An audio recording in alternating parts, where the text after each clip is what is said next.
Hello engineer, स्वागत है आपका आकाश कोड कैफे की इस वीडियो में। और इस वीडियो में हम सीखने वाले हैं एक्सप्रेस जेएस के बारे में। अब आप लोग सोच रहे होंगे कि अगर इस नोड जेएस की सीरीज में मैं एक्सप्रेस जेएस की बात क्यों कर रहा हूँ। बेसिकली एक्सप्रेस जेएस जो है वो नोड जेएस का ही एक फ्रेमवर्क है। अब हमें फ्रेमवर्क यूज करने की जरूरत क्यों पड़ी?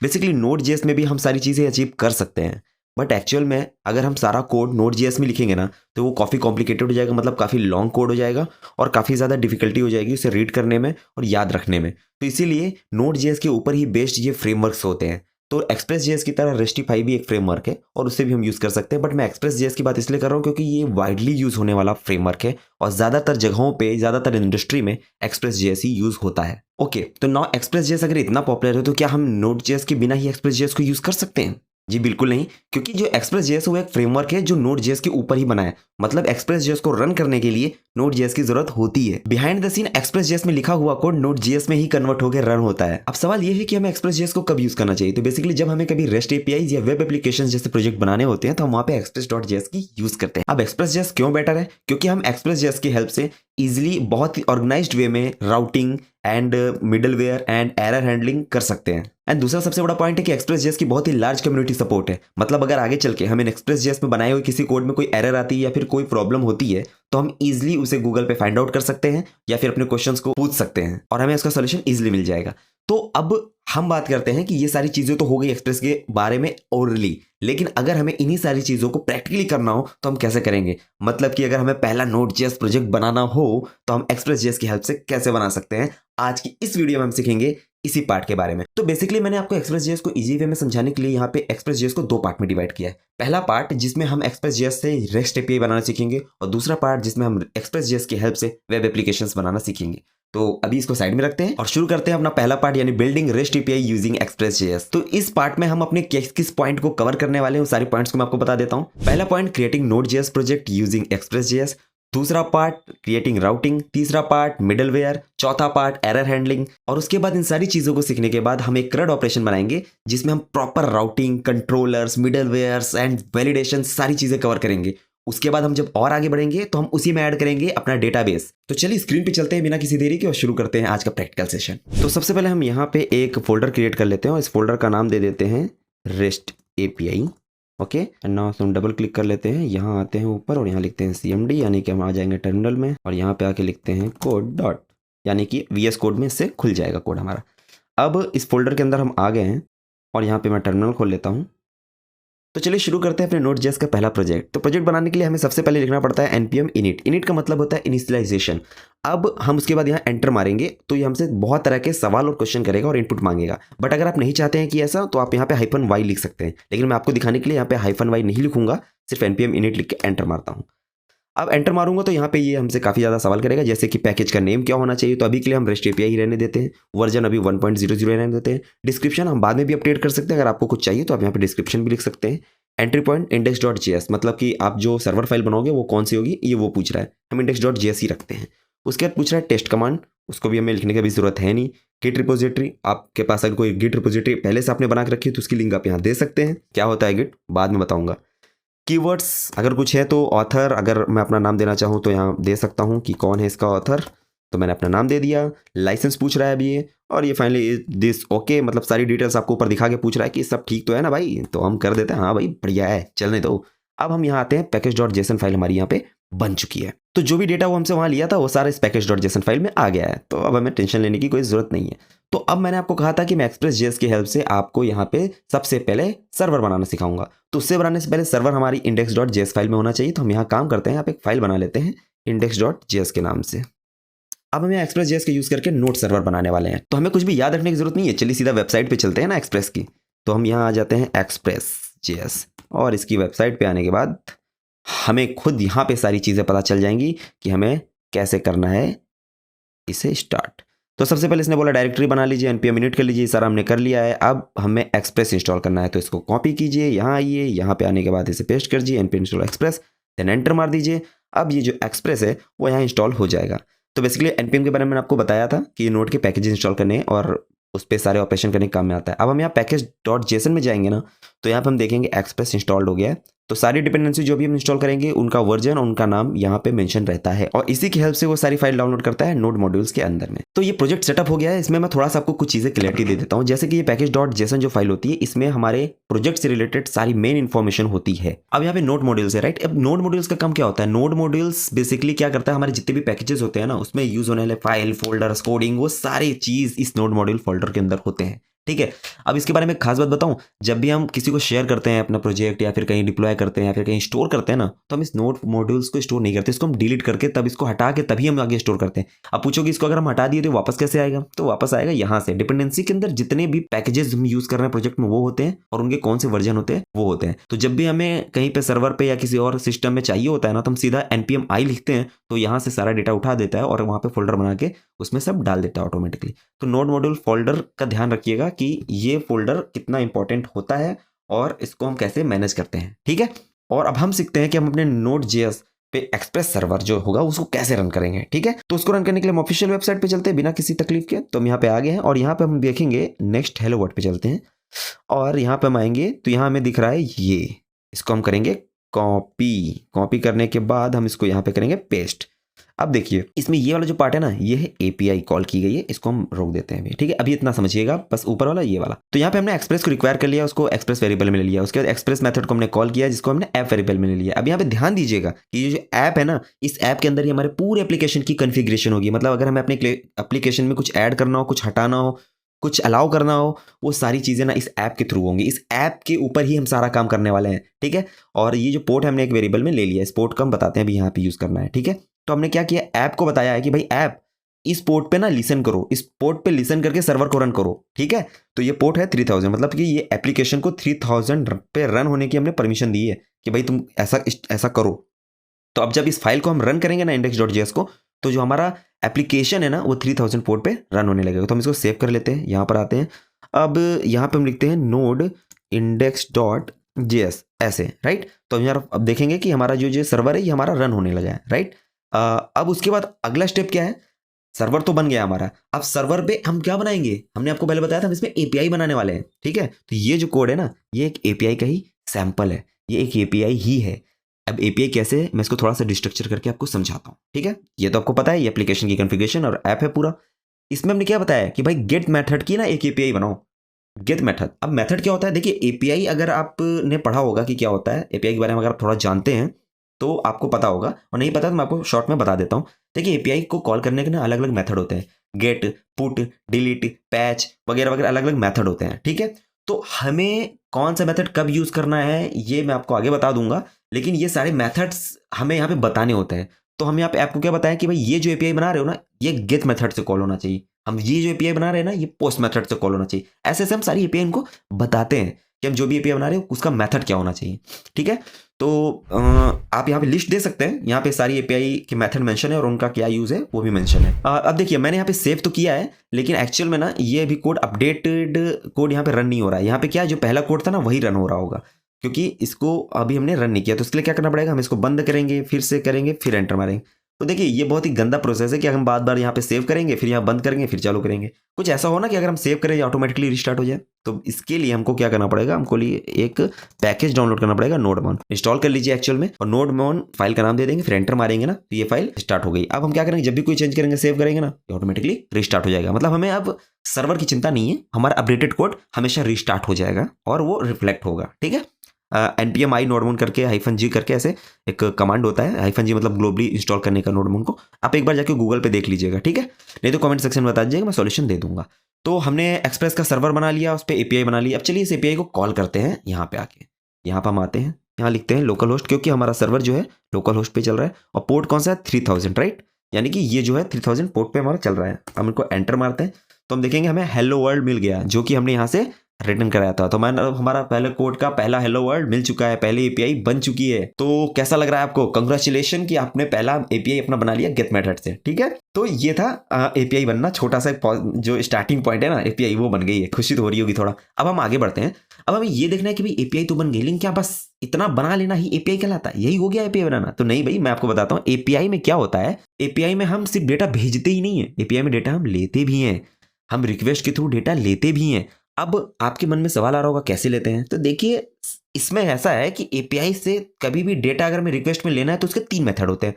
पहला होता है क्वेरी, दूसरा होता है पैरम्स, तीसरा होता है बॉडी। मतलब इन तीनों मेथड के थ्रू ही हम डेटा ले सकते हैं रिक्वेस्ट में। और भी तरीके होते हैं लेकिन ये मेनली की बात की मैंने। तो देखिए यहाँ क्वेरी है, पैरम्स है, बॉडी है, ये तीनों मेथड आप यहाँ देख रहे हैं। अब तीनों में डेटा हम कैसे कैसे ले सकते हैं वो मैं आपको पहले बता देता हूँ, ठीक है। तो देखिए अगर आपको क्वेरी में डेटा लेना है और पैरम्स में डेटा लेना है, तो इन दोनों में अगर आपको डेटा लेना है तो आप यूआरएल के थ्रू ही ले सकते हैं, ठीक है, और कोई तरीका नहीं होता है। और बॉडी में डेटा बॉडी के थ्रू लिया जाता है, मतलब वो डेटा हमें दिखता नहीं है, लेकिन ये जो यूआरएल के थ्रू हम डेटा लेंगे ना वो हमें दिखेगा। अब यूआरएल के थ्रू हम कैसे ले सकते हैं वो देख लीजिए। तो हम यहाँ पे अगर नीचे आए हम देखेंगे कि यहाँ पे एक यूआरएल बना हुआ है। अब इस यूआरएल में डेटा कैसे लिया गया कि देखो जब भी यूआरएल खत्म होना तो उसके एंड में हम क्वेश्चन मार्क देते हैं, ठीक है। क्वेश्चन मार्क के बाद हम जो भी डेटा लिखेंगे, जैसे हमने आईडी भेजना था तो आईडी इक्वल टू 1 लिखा। अब ये तो एक डेटा भेजना हुआ, लेकिन अगर हमें और भी डेटा भेजना हो तो हम कैसे करेंगे, तो हम यहाँ लगाएंगे एंड ऑपरेटर, फिर यहाँ लिख देंगे की का नाम, जैसे हमने लिख दिया कि भाई नेम, और यहाँ पे इक्वल टू करके लिख दिया आकाश, ठीक है। अब ये क्या होगा, ये आईडी भी जाएगी, नेम भी जाएगी। इसी तरह करके हमें जितने भी डेटा भेजना है ना, इस तरह एंड लगा के हम पूरा डेटा भेज सकते हैं। तो क्वेरी में डेटा हम क्वेश्चन मार्क के थ्रू भेजते हैं, मतलब इसके बाद हम आईडी और उसकी वैल्यू मतलब की और उसकी वैल्यू भेज के डेटा भेज सकते हैं, ठीक है। तो ये हो गया क्वेरी के थ्रू। अब अगर हम पैरम्स की बात करें तो देखिए एक अंतर होता है कि जब हम क्वेरी के थ्रू डेटा भेजते हैं ना तो उसमें प्री डिफाइंड नहीं होता है कि क्वेश्चन मार्क के बाद कौन कौन सा आपको डेटा भेजना है नहीं भेजना है। वो बैकएंड में उसका यूज होगा नहीं होगा वो अलग की चीज है, लेकिन भेजने के ऊपर कोई रिस्ट्रिक्शन नहीं होती है। आप जो मन चाहे जितना मन चाहे उतना डेटा यहाँ से भेज सकते हो, भेजने के ऊपर रिस्ट्रिक्शन नहीं है। लेकिन पैरम्स में ऐसा नहीं होता है, पैरम्स में रिस्ट्रिक्शन होती है, मतलब कि हम कोई भी डेटा नहीं भेज सकते। इसमें कैसा होता है कि इसमें जब यूआरएल बनता है ना तो उसी समय हमें डिफाइन करना होता है कि भाई हमें पहला पैरामीटर आईडी चाहिए, दूसरा नेम चाहिए और तीसरा चाहिए ही नहीं, मतलब 2 ही पैरामीटर चाहिए, हम उसमें तीसरा नहीं भेज सकते। तो अब इसमें डेटा कैसे भेजते हैं, जैसे इसमें क्या हुआ यूआरएल खत्म हुआ, ठीक है, यूआरएल के लास्ट में हम लिखेंगे ऐसे, उसके बाद फिर कोलन लगाया, फिर लिख दिया आईडी, ठीक है, और फिर स्लैश लगाया, फिर हमने कोलन लगाया, फिर यहाँ लिख दिया नेम, ठीक है। ये यूआरएल बनाते समय बैकएंड में होता है, आपको नहीं करना है, ठीक है। अब आपको इसमें डेटा कैसे भेजना होगा, आपको इसमें डेटा भेजना होगा ऐसे, हमने ऐसे जैसे ये यूआरएल है, यूआरएल के बाद आपने लिखा 1 के बाद आपने लिखा आकाश। तो अब क्या होगा यहाँ पे कि जब यूआरएल डिफाइंड हुई थी तो यहाँ पे स्लैश के बाद आईडी था और आपने क्या भेजा 1, तो मतलब आईडी में 1 आ गई वैल्यू, और नेम था ना तो यहाँ पे आपने आकाश भेजा, तो मतलब उस नेम में आकाश मिल जाएगा। ज्यादा कंफ्यूज मत होइए, अगर आपको अभी भी लग रहा है कि थोड़ा प्रॉब्लम है कैसे वर्क कर रहा है, कोई नहीं, अभी मैं दिखाऊंगा आपको स्क्रीन पे कोडिंग में कि हम क्वेरी और पैरम्स के थ्रू डेटा कैसे ले सकते हैं, ठीक है। उसके बाद ये है बॉडी। तो जैसे हमने आपको पहले बताया कि बॉडी में हम यूआरएल के थ्रू डेटा लेते ही नहीं है, तो इसमें हम यूआरएल में आपको कुछ दिखाएंगे नहीं भेज के, ठीक है। इसमें क्या होता है कि हम फॉर्म डेटा में और जेसन में डेटा लेते हैं, मतलब अगर हम फॉर्म में डेटा भेज सकते हैं और रॉ में डेटा भेज सकते हैं, वो मैं आपको अभी पोस्टमैन में दिखाऊंगा ना तो चीजें क्लियर हो जाएंगी कि उसमें डेटा कैसे भेज सकते हैं, ठीक है। तो आई होप आपको ये तीनों तरीके ओरली समझ में आ गए होंगे, प्रैक्टिकली करूंगा तो ये गारंटी के साथ पूरे तरीके से क्लियर हो जाएंगे। तो चलिए यहाँ पे आपको प्रैक्टिकल करके दिखाते हैं कि हम क्वेरी के थ्रू डेटा कैसे ले सकते हैं। तो इसको कॉपी कर लेते हैं और यहाँ पे आते हैं और यहाँ पेस्ट करते हैं, ठीक है। अब इस राउट का नाम चेंज कर देते हैं, राउट को हम रख देते हैं क्वेरी। अब ये बन गया हमारा राउट। अब हमको देखना है कि इसमें हमको डेटा कैसे मिलेगा। तो देखिए जब भी कभी हमें क्वेरी से डेटा मिले उसको अगर हमें Node.js में एक्सप्रेस की हेल्प से एक्सेस करना हो तो हम इस तरह एक्सेस करेंगे, कॉन्स्ट डेटा वेरिएबल में स्टोर करेंगे, क्या लिखेंगे रिक्वेस्ट डॉट क्वेरी, जैसा नाम वैसा काम। हमें क्वेरी में डेटा चाहिए तो हम लिखेंगे भैया रिक्वेस्ट में जो डेटा आ रहा है वो क्वेरी में आना चाहिए। अब देखिए रिक्वेस्ट रिस्पॉन्स क्या मैं आपको थोड़ा बता देता हूँ कि ये जो पहला पैरामीटर देते हैं ये तो राउट होता है, आपको पता ही है, और ये जो दूसरा पैरामीटर होता है ये कॉल बैक फंक्शन, जिस राउट पे हम क्लिक करते हैं वही राउट यहाँ पे उस कॉल बैक फंक्शन को ट्रिगर करता है, ठीक है। ऐसा हमारा को सिनेरियो होता है। तो यहाँ पे क्वेरी लिखा है, मतलब क्वेरी पे जो भी बंदा ऐसे ट्रिगर करेगा तो फिर ये वाला कॉल बैक फंक्शन ट्रिगर हो जाएगा, ठीक है। अब यहाँ पे 2 पैरामीटर हमको मिलते हैं, पहला होता है रिक्वेस्ट, मतलब रिक्वेस्ट में जो भी इंफॉर्मेशन आएगी ना वो सारा ये पैरामीटर में होगा। आप यहाँ पे नाम कुछ भी दे सकते हैं, कुछ भी मतलब कुछ भी ABCD आप कुछ भी लिख सकते हैं। हमने यहाँ पे REQ लिखा है ताकि थोड़ा सा नाम ऐसा रहे जिससे पता चले। तो यहाँ पे रिक्वेस्ट मिलता है, यहाँ पे रिस्पॉन्स, आप कुछ भी नाम रखिए। तो हमने लिखा है कि यहाँ पे जो रिक्वेस्ट होता है इसमें कोई भी डेटा हम ले सकते हैं, जो रिक्वेस्ट मतलब क्लाइंट साइड से आएगा, और यहाँ होता है रिस्पॉन्स मतलब वो डेटा जो हमें यहाँ सर्वर साइड से भेजना है क्लाइंट साइड को, ठीक है, वो डेटा आता है। तो अब हम यहाँ रिक्वेस्ट लिखे हैं, तो रिक्वेस्ट में क्वेरी हमने लिखा है, ठीक है। तो रिक्वेस्ट क्वेरी का मतलब हुआ कि अब इस यूआरएल में इस पाथ के थ्रू जो भी डेटा क्वेरी में आएगा वो हमें इसमें मिल जाएगा, ठीक है। चलिए करके दिखा देते हैं, इसको पहले सेव कर लेते हैं। हमारा कोड रिस्टार्ट हो गया। यहाँ पर आते हैं, अब यहाँ पे हमने क्या बनाया था क्वेरी, तो यहाँ पे लिखेंगे क्वेरी, उसके बाद क्वेश्चन मार्क लगाएंगे, आईडी इक्वल टू 1, एंटर मारते हैं, वापस से यहाँ आते हैं। तो अभी हमने कंसोल नहीं कराया था इसलिए हमें कुछ दिखा नहीं, हम यहाँ पे कंसोल भी करा लेते हैं डेटा को। अब वापस हम जाते हैं और इसको यहाँ पे एंटर मारते हैं, और अब हम यहाँ के देखेंगे तो हम देखेंगे आईडी में 1 मिल रहा है ना, जैसे मैंने आपको बताया था कि क्वेश्चन मार्क लगा के हम जो भी डेटा पास करेंगे वो यहाँ पे आईडी की और वैल्यू के पेयर में मिल जाएगा, राइट। अब हम यहाँ पे एंड ऑपरेटर लगाते हैं, ठीक है। एंड ऑपरेटर लगा के हम लिखते हैं नेम और यहाँ पे लिख देते हैं आकाश, ठीक है। एंटर मारते हैं, एंटर मार दिया। अब वापस हम यहाँ पे आते हैं तो देखिए हमें आईडी नेम मिल रहा है। ऐसे करके हम जितना जितना चाहे पूरा यहाँ पे पूरा डेटा भेज सकते हैं, ठीक है, हमें कोई दिक्कत नहीं। और उस डेटा का यूज हम कैसे कर रहे हैं वो हमारे लॉजिक पे डिपेंड करेगा। लॉजिक हम अभी आगे लिखेंगे, ठीक है। अभी जो जिस बारे में बात कर रहा हूँ कि वो डेटा हम ले कैसे सकते हैं रिक्वेस्ट में, उसके बारे में बात कर रहा हूँ। तो अब इसको आप अगर एक एक डेटा आपको आईडी और नेम चाहिए तो आपको पता ही है कि ऑब्जेक्ट से की को हम कैसे निकाल सकते हैं। या तो आप डॉट आईडी करके डॉट नेम करके लिख लीजिए, या तो फिर आप डायरेक्टली डिस्ट्रक्चर कर लीजिए। डिस्ट्रक्चर से मेरा मतलब है भाइयों कुछ ऐसा, ये मैंने कॉन्स्ट किया, क्वेश्चन मार्क लगाया, इक्वल टू किया, फिर यहाँ लिखा डेटा, और यहाँ पे आके हम लिख देंगे आईडी कॉमा नेम। ये हुआ मेरा डिस्ट्रक्चर करने का तरीका, ठीक है। हमने सेव किया और यहाँ पे आएंगे, इसको आएंगे एंटर मारेंगे, यहाँ पे आएंगे तो देखेंगे हमें आईडी नेम में ये देखिए 1 और आकाश मिल रहा है राइट। क्वेरी के थ्रू आपको पता चल गया कि हमें कैसे डेटा लेना होता है। अब आइए थोड़ा पैराम्स के थ्रू लेते हैं। देखिए पैराम्स के थ्रू मैंने आपको पहले भी बताया था, पैराम्स के थ्रू भी हम यूआरएल में डेटा लेते हैं, लेकिन इसमें हमें क्या होता है कि यूआरएल में ही बताना पड़ता है कि कौन कौन से डेटा कहाँ कहाँ लेना है। अब हमने यहाँ बताया कि भाई हमको चाहिए आईडी, ठीक है, और दूसरे पे हमको चाहिए यहाँ पे नेम, राइट, ऐसा चाहिए हमको। हमने उसको बता दिया कि भाई पैराम्स के बाद जो यहाँ पे वैल्यू आएगी ना वो आईडी होगी, और उसके बाद जो वैल्यू आएगी ना वो नेम होगी, हमने बता दिया। और उसको लेने का तरीका क्या होता है, यहाँ पे पैराम्स, जैसा मैंने बताया, जैसा नाम वैसा काम, तो हमने पैराम्स यहाँ लिख दिया, ठीक है। अब उसका डेटा यहाँ पर आ जाएगा। अब हम इसको सेव करते हैं, यहाँ आते हैं। अब हम यहाँ पे, ये तो क्वेरी वाला था, ठीक है, इसको हम क्या करते हैं, यहाँ पे डुप्लीकेट कर लेते हैं, और यहाँ पे क्वेरी की जगह हम क्या करते हैं, पैराम्स करते हैं, और यहाँ पे स्लैश लगाते हैं, ठीक है। अब स्लैश लगा के यहाँ पे हम लिखते हैं 1, ठीक है, फिर स्लैश लगा के हम लिखते हैं आकाश। अब यहाँ पे क्या होगा कि हमने आपको यहाँ पे देखिए बताया है कि पैराम्स के बाद जो पहला होगा वो होगा आईडी, तो यहाँ पे पैराम्स के बाद हमने पहले यहाँ डाले 1, तो ये हो गया आईडी। उसके बाद फिर स्लैश लगा के जो डेटा आएगा वो होगा नेम, तो हमने ये डाल दिया इसको, ठीक है। अब एंटर मारेंगे ना और यहाँ आएंगे तो अब देखिए यहाँ पे क्या हो रहा है, ये जो है वो कंसोल हो रहा है, मतलब डेटा में हमें आईडी नेम मिल रहा है, राइट। अब देखिए अगर हमने अपने आप कुछ नया इसमें ऐड करने की कोशिश की तो वो एरर थ्रो कर देगा कि भाई ये राउट एग्जिस्ट नहीं करती। देखिए मैंने एंटर मारा, एग्जिस्ट नहीं करता, राइट। तो इसका क्या मतलब हुआ कि इसमें हमें प्री डिफाइन करना पड़ता है कि कौन सा डेटा होगा, कौन सा डेटा नहीं होगा। इसमें आपको एक और छोटी चीज बता देता हूं कि यहाँ पे अगर आपने राउट में यहाँ पे लिख दिया, मान लो टेस्ट या समथिंग लिख दिया है, तो अब इसको सेव किया ना, तो अगर आप यहाँ पे आओगे ना तो ये डेटा नहीं बताएगा, ये बोलेगा कि नहीं भाई एग्जिस्ट नहीं करता। उसके लिए आपको क्या करना पड़ेगा, फिर यहाँ पे आपको टेस्ट करना पड़ेगा, फिर स्लैश करना पड़ेगा। मतलब यहाँ पे डायनेमिक कौन सी वैल्यू होगी, यहाँ पे इस राउट में डायनेमिक कौन सी वैल्यू होगी, डायनेमिक वैल्यू वो होगी जिसके आगे हम कोलन लगाएंगे, जिसके आगे हम कोलन लगाएंगे वो हम यहाँ पे कुछ भी पास कर सकते हैं, वो वैल्यू उस की में चली जाएगी। अगर हमने कोलन नहीं लगाया तो वो उसको राउट समझेगा। आई बात समझ में? चलिए भैया अभी तो क्या हो गया, क्वेरी के थ्रू हमें पता चल गया, पैराम्स के थ्रू पता चल गया। अब हमें करना बॉडी के लिए। तो देखिए मैं आपको थोड़ा सा एक चीज समझा देता हूँ कि अगर हम यहाँ पे वापस हैं तो मैंने आपको क्या बताया था कि यहाँ पे हम यूआरएल के थ्रू ले सकते हैं और इसमें बॉडी के थ्रू ले सकते हैं। जब भी आपको यूआरएल में डेटा चाहिए हो तो आप कोई भी मेथड हो, चाहे वो गेट हो, पुट हो, पोस्ट हो, किसी कोई भी मेथड हो, आप वहां पे यूआरएल में डेटा ले सकते हो, कोई दिक्कत नहीं है। लेकिन जब भी आपको बॉडी में डेटा चाहिए हो ना तो गेट मेथड में डेटा अलाउ नहीं होता है। उसके अलावा सारे मेथड में आप बॉडी में डेटा ले सकते हो, लेकिन गेट में आप नहीं ले सकते हो। तो इसके लिए जब आप यहाँ पर आओगे, इसको पे कॉपी कर लेते हैं, इसका क्लोन बना लेते हैं नीचे, और इसको कर देते हैं पोस्ट मेथड। जब हम तीसरी एपीआई बना रहे हैं, दो तो हमने एक क्वेरी के लिए बनाई, एक पैराम्स के लिए बना दी, पोस्ट ये एक बॉडी वाला समझाने के लिए बना रहा हूं मैं आपको। तो इसको पोस्ट करना है क्योंकि गेट में हम बॉडी में डेटा नहीं भेज सकते, बाकी किसी भी मेथड में भेज सकते हैं। तो हमने यहाँ पोस्ट ले लिया एग्जांपल के लिए, और इसका नाम हम कर देते हैं बॉडी। अब इसके आगे हमें किसी चीज की जरूरत है नहीं, इनको हटा देता हूं, ठीक है। और हमने यहाँ पे क्या कर देना है, यहाँ पे बॉडी कर देना है कि हम बॉडी में डेटा ले रहे हैं। अब हम इसको सेव करते हैं। तो देखिए अभी तक हमने क्या किया, अभी तक हम गेट के जो मेथड थे वो हम ब्राउजर से कॉल कर ले रहे थे, लेकिन मैं आपको बताऊं गेट के अलावा बाकी जितने भी मेथड होते हैं ना उनको हम ब्राउजर से कॉल नहीं कर सकते। तो उसके लिए हमें किसी ना किसी टेस्टिंग टूल की जरूरत होती है। तो टेस्टिंग टूल के लिए बहुत सारे मार्केट में टेस्टिंग टूल आते हैं, लेकिन जो सबसे पॉपुलर है वो है पोस्टमैन, यानी कि ये वाला टूल। तो यहाँ पे हम अपनी सारी एपीआई टेस्ट करेंगे। तो देखिए यहाँ गेट का मेथड भी होता है, लेकिन मैंने आपको ब्राउजर में दिखा दिया क्योंकि वहां पे गेट कॉल किया जा सकता है, लेकिन बाकी मेथड यहाँ कॉल नहीं होते। तो इसलिए हम यहाँ पे पोस्ट मेथड और बाकी सारी मेथड को टेस्ट करेंगे, यानी पूरी एपीआई टेस्टिंग हम यही करते हैं। ये प्रोफेशनल वे है करने का, ठीक है। तो हम यहाँ पोस्ट सेलेक्ट कर लेते हैं क्योंकि हमने यहाँ पे पोस्ट मेथड यूज किया था। अब हम यहाँ पे राउट डालेंगे, तो राउट हमारा क्या है, लोकल होस्ट 3000/बॉडी। ये देखिए हमने बॉडी यहाँ बनाया था, ठीक है। अब इसमें हमें डेटा भेजना है, तो डेटा कहाँ से भेजते हैं, तो देखिए अगर क्वेरी पैराम्स में भेजना हो ना तो हम यहाँ से क्वेरी और पैराम्स में डेटा भेज सकते हैं, राइट। सॉरी यहाँ से हम क्वेरी पैराम्स में डेटा भेज सकते हैं, लेकिन अगर हमें बॉडी में डेटा भेजना हो ना तो हम यहाँ आएंगे बॉडी में, रॉ में, और जेसन सेलेक्ट करेंगे। मैंने आपको बताया था फॉर्म डेटा, यानी इसके थ्रू डेटा भेज सकते हैं, इसके थ्रू डेटा भेज सकते हैं, बहुत सारे तरीके हैं डेटा भेजने के, तो हम भेज सकते हैं। तो देखिए यहाँ पे मैं नेम भेज रहा हूँ, नेम की भेज रहा हूँ, और इसमें मैं यहाँ पे डेटा भेज रहा हूँ पटेल, ठीक है। और यहाँ पे कॉमा लगा के नीचे आते हैं, और यहाँ पे हम भेज रहे हैं आईडी। अब यहाँ पे हम लिख देते हैं 3, ठीक है। तो अब हम ये दो डेटा यहाँ से भेज रहे हैं। अब हम इसको यहाँ से सेंड करते हैं। सेंड करेंगे तो यहाँ पे हमें एरर मिल रही है। एरर क्यों मिल रही है, ओके ओके ओके, तो हमने अपने एप्लीकेशन को कुछ बताया नहीं है, वो बताना जरूरी है। तो क्या बताना है कि भाई ऐप डॉट यूज, क्या यूज करवाना है इसे, इसको यूज करवाना है एक्सप्रेस का एक मेथड, कौन सा, यूआरएल एनकोडेड, और यूआरएल एनकोडेड एक्सटेंडेड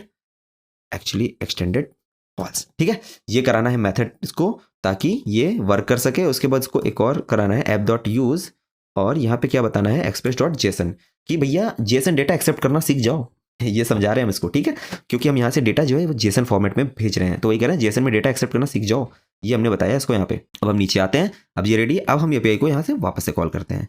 कॉल किया, अब हम यहाँ आएंगे तो हम देखेंगे हमें यहाँ नेम भी मिल रहा है, आईडी भी मिल रहा है, राइट। और ये डेटा हमें यूआरएल में भी नहीं दिख रहा है, मतलब डेटा सिक्योर भी है क्योंकि वो बैकएंड में जा रहा है, वो पीछे से जा रहा है, वो किसी को दिखेगा नहीं। यूआरएल तो हम ब्राउजर में देख सकते हैं बट वो दिखेगा नहीं। तो देखिए ये 3 तरीके होते हैं किसी भी एपीआई में डेटा भेजने के मेन, ठीक है, जो मोस्टली हम यूज़ करते हैं। इसके अलावा भी और तरीके होते हैं, लाइक हेडर में भी हम डेटा भेज सकते हैं और ज़्यादा सिक्योर भेजना है तो, लेकिन ये जो होता है मेनली सबसे ज़्यादा पॉपुलर तरीके हैं जो हम यूज़ करते हैं, ठीक है। सबका मैं आपको बताऊंगा आगे चल के, धीरे धीरे शुरुआत हुई है अभी, तो अभी आगे बढ़ेंगे, फिर हम देखेंगे कि और कितने तरीकों से हम हेडर में डेटा भेज सकते हैं और कहाँ कहाँ डेटा भेजा जा सकता है, ठीक है। ओके, तो मैंने आपको बेसिकली एक छोटी सी एपीआई बनाना बता दिया। उस एपीआई में हम डेटा कैसे भेजते हैं रिक्वेस्ट के थ्रू, वो भी आपको बता दिया, और कैसे रिटर्न करते हैं वो भी बता दिया, ठीक है।